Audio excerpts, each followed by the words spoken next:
Olá minha gente, bem-vindos ao nosso canal.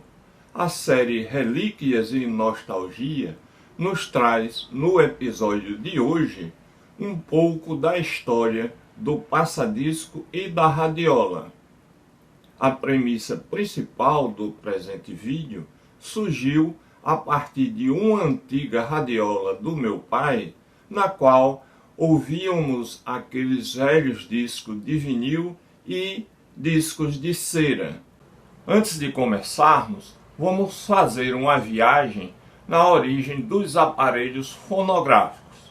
Aproveitando a oportunidade, não poderíamos deixar de ouvir um disco de vinil tocado em uma radiola dos velhos tempos.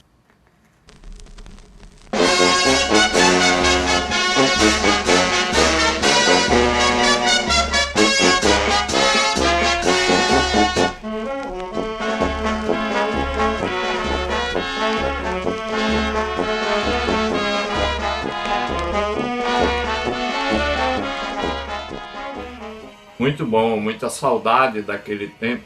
Sem retroceder muito na história, já em 1877, Thomas Edison inventou o primeiro aparelho que permitia gravar e reproduzir o som, o chamado fonógrafo.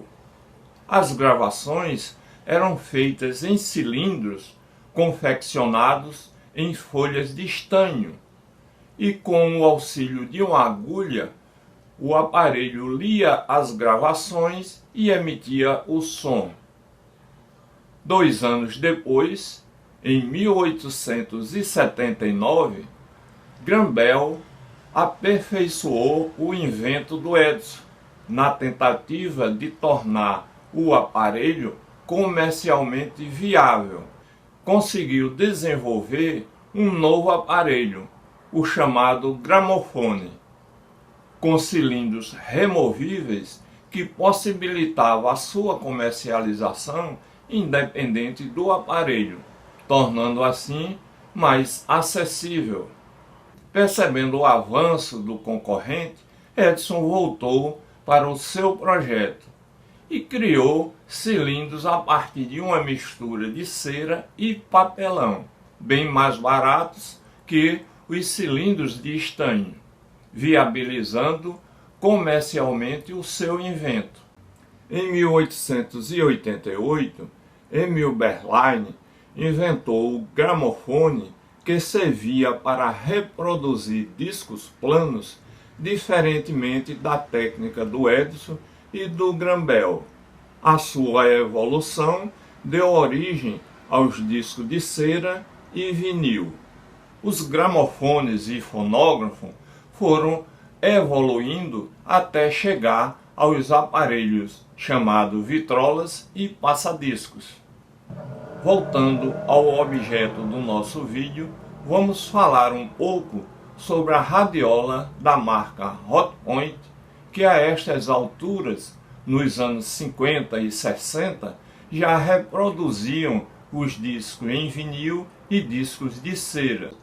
Ela tinha um móvel imponente, como frisamos anteriormente, que realçava com qualquer mobília requintada de uma residência.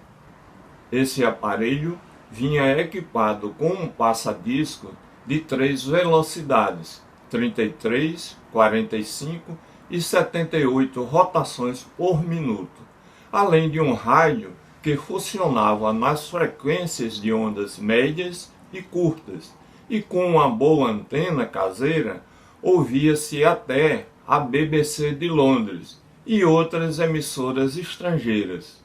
Era muito prazeroso ouvir essas estações de rádio do exterior, quando isso representava distâncias quase inalcançáveis para aqueles bons tempos. As ondas curtas, que propiciavam alcances fantásticos, eram muito utilizadas em transmissões em aviões, embarcações e militares, mas eram disponíveis para o uso civil e comercial.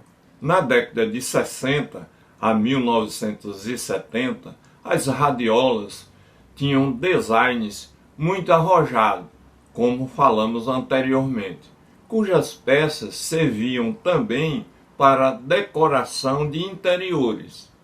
Neste tempo, também foram surgindo os passadiscos mais simples e populares. Alguns deles funcionavam tanto com energia elétrica como com a ajuda de pilhas, o que propiciava a sua utilização em piqueniques e passeios. O inconveniente era levar o aparelho e os discos a tiracolo, mas era muito gratificante. Relativamente à velocidade de 33 rotações por minuto, passou a ser um padrão nesses aparelhos de som. Com isso, aos poucos, as velocidades de 45 e 78 rotações por minuto foram sendo extintas.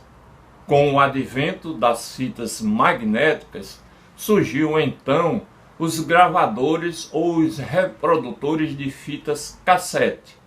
Assim, logo, os fabricantes de aparelhos de som passaram a contemplar em um só equipamento o passa-disco, o rádio e o reprodutor de fitas cassete, os chamados 3 em 1.